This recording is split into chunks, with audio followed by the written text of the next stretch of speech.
रहे हैं राष्ट्रीय हित। आइए नजर डालते हैं आज की कुछ खास खबर की ओर। आज नारनौंद उपमंडल के गांव पेटवाड़ा में सुप्रीम कोर्ट के न्यायाधीश सूर्यकांत पहुंचे। ग्रामीणों द्वारा न्यायाधीश सूर्यकांत का जोरदार स्वागत भी किया गया। ग्रामीणों ने शॉल उड़ाकर उनको सम्मानित किया। इस दौरान 10वीं व 12वीं की परीक्षा में उत्कृष्ट प्रदर्शन करने वाले छात्र छात्राओं को न्यायाधीश सूर्यकांत द्वारा उनको सम्मानित किया गया। न्यायाधीश सूर्यकांत ने ग्रामीणों व छात्रों को संबोधित करते हुए कहा कि देश के युवा नशे से दूर रहकर देश को दुनिया में नंबर 1 बनाने के लिए तैयार रहें। जब हम योगदान देंगे तो यह सपना पूरा होगा। सुप्रीम कोर्ट के न्यायाधीश सूर्यकांत ने पैतृक गांव पेटवाड़ा के सरकारी स्कूल में पंडित राम प्रसाद आत्माराम धर्मार्थ न्यास द्वारा स्वर्गीय शशि देवी एवं मदन गोपाल शास्त्री की स्मृति में आयोजित प्रतिभावना छात्र पुरस्कार समारोह के दौरान छात्रों को संबोधित करते हुए कहा, युवा शक्ति को हमें संभाल कर रखना है और युवा ही इस देश को आगे ले जाने का काम करेंगे।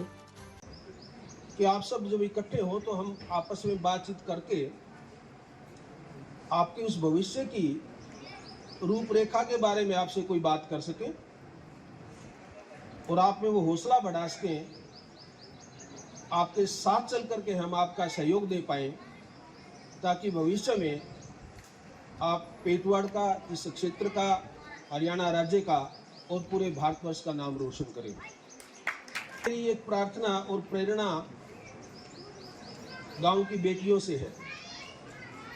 कल शाम को मैं एक नेशनल लॉ यूनिवर्सिटी के कार्यक्रम में था। वहाँ पर यूनिवर्सिटी के कोई 5-6 वाइस चांसलर्स उसमें आए हुए थे, जो हेड ऑफ द डिपार्टमेंट होते हैं यूनिवर्सिटी के। बात चली तो पता लगा कि जो पूरे भारतवर्ष में जो टेस्ट होता है लॉ में एडमिशन के लिए, जिसको क्लैट बोलते हैं, उस क्लैट का अभी रिजल्ट आया और उसमें 60% लड़कियां कामयाब हुई हैं। मैंने आते ही गांव के बड़ों से बात पूछी कि हमारी भी कोई बच्चियां हैं क्या जो ऐसे कॉम्पिटिटिव एडमिशन में कहीं शरीक हो और वो आगे किसी मेडिकल कॉलेज में, इंजीनियरिंग कॉलेज में, लॉ स्कूल में, किसी अच्छे इंस्टीट्यूट में जाए। जो बच्चे मेहनत से पढ़ रहे हैं सरकारी स्कूल में, जो इस आशा के साथ, इस उम्मीद के साथ संघर्ष कर रहे हैं कि उन्होंने अपने जीवन में कामयाब होना है, मैं उन बच्चों से निराश नहीं हूँ। मैं बहुत ही आशावान हूँ और मुझे इस बात का गर्व है और मुझे पूरा विश्वास है कि अगले कुछ सालों में मुझे इस बात की खुशखबरियाँ मिलेंगी कि पेटवाड़ के बच्चे भी ऐसे ऐसे बड़े इंस्टीट्यूट में एडमिशन लें। हम गांव के किसी बच्चे को ये नहीं चाहते कि आर्थिक कष्ट के कारण, आर्थिक अभाव के कारण उसकी शिक्षा रुके। किसी भी परिवार का कोई भी बच्चा अगर आगे पढ़ना चाहता है, मैं बल्कि हमारी ट्रस्ट में भाई साहब से ये भी रिक्वेस्ट करूंगा कि अगर हमारे गांव का कोई बच्चा जिसने +2 कर लिया है और वो किसी अच्छे इंस्टीट्यूट में, चाहे वो इंजीनियरिंग कॉलेज है, मेडिकल कॉलेज है, लॉ इंस्टीट्यूट है, कहीं पर जाता है और उसके पास आर्थिक अगर मदद की उसको आवश्यकता है तो हम उसको हायर एजुकेशन के लिए भी प्रोवाइड करेंगे, वहाँ के लिए नहीं देंगे। ये आज हमारे परिवार का एक ट्रस्ट है, उसमें हम सभी भाई ट्रस्टी हैं। मेरे माताजी पिताजी का और उससे पहले भी हमारे परिवार के जो बुजुर्ग थे, उनका इस बात में बहुत विश्वास था कि गांव में बच्चों की शिक्षा में हमें सहयोग देना चाहिए। उसी के लिए हमारा ये ट्रस्ट बना और हम इस ट्रस्ट के अंतर्गत गांव के जितने भी बच्चे हैं जो शिक्षा में अच्छा स्थान ग्रहण करते हैं परीक्षा में, उनको हम एक स्कॉलरशिप या कैश अवार्ड दे करके उनको सम्मानित करते हैं। उसके पीछे उद्देश्य सिर्फ यही है कि गांव के सारे बच्चे प्रोत्साहित हों और वो शिक्षा में बहुत ज़्यादा मेहनत करें और अच्छे अच्छे स्थान प्राप्त करें। ग्रामीण की शिक्षा को बढ़ावा देने के लिए क्या किया? बिल्कुल, ये वास्तविकता में ग्रामीण शिक्षा को ही बढ़ावा देने का इसके पीछे उद्देश्य है और ग्रामीण शिक्षा में भी कन्याओं का, बेटियों की शिक्षा के लिए हमारा विशेष उसमें हमारा आग्रह है और उसके लिए हम प्रोत्साहित करते हैं। हमने आज ये भी फैसला किया है कि कुछ बच्चे जो गरीबी के कारण, आर्थिक अभाव के कारण जो शिक्षा नहीं कर ले पा रहे, हम उनकी शिक्षा का पूरा खर्च हम देंगे और वो चाहे स्कूल की है या किसी अच्छे प्रोफेशनल कॉलेज की शिक्षा है, उसको हम उसके लिए उनकी सहायता करेंगे।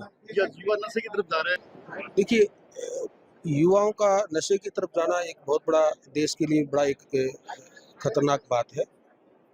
युवा शक्ति को हमें संभाल कर रखना है।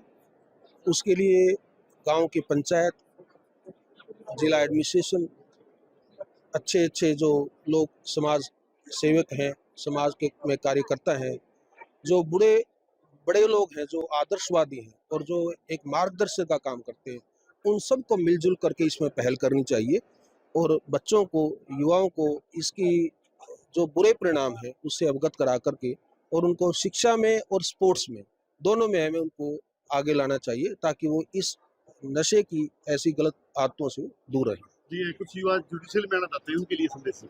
मेहनत करें। जुडिशरी की मैं ये विश्वास दिला देता हूँ कि मैं खुद पहले सिलेक्शन कमेटी का मेंबर रहा और मैं कुछ साल चेयरमैन रहा।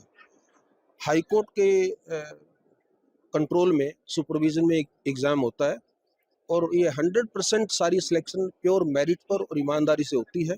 उसमें प्रिलिमिनरी एग्जामिनेशन है, रिटन टेस्ट है या उसके बाद इंटरव्यू है। एकदम जो लोग परख मेरिट पर आते हैं उनको लिया जाता है। बच्चे मेहनत करें, उसका जरूर उनको इनाम मिलेगा। देखिए, ये मामला हाई कोर्ट और राज्य सरकार के बीच का है। आज पंचायत की तरफ से ये मांग आई है। हमारा एक न्यायपालिका में हमारा एक बड़ा भारी उद्देश्य है जिसके लिए हम हर जगह पूरे भारतवर्ष में काम करते हैं। न्याय आपके द्वार, एक्सेस टू जस्टिस। उसके तहत और खासकर हरियाणा में पॉलिसी रही है कि हर सब डिवीजन लेवल पर हम कोर्ट स्थापित करते हैं। तो मुझे ऐसा लगता है कि नारनौंद क्योंकि काफ़ी साल से सब डिवीज़न है और यहाँ की आज हमारे गांव की पंचायत से ये प्रार्थना आई है और बाकी अगर पंचायत भी ऐसा कोई भेजेंगे कोई भी प्रार्थना हाई कोर्ट को, राज्य सरकार को, तो मुझे ऐसा विश्वास है कि उसके ऊपर उसको जरूर देखा जाएगा। और अगर ऐसा मान लो टोटल केसेस का एक रेशियो देखना पड़ता है कि वायबिलिटी उसको बोलते हैं, तो वो देखा जाएगा। अगर उसमें यहाँ के जितने लंबित केस हैं इस क्षेत्र के, अगर उनके बेसिस पे यहाँ पे कोर्ट बनना संभावित हुआ तो मेरा अपना विश्वास है कि जरूर हाई कोर्ट और राज्य सरकार दोनों मिलकर के इस पर जरूर फैसला लेंगे।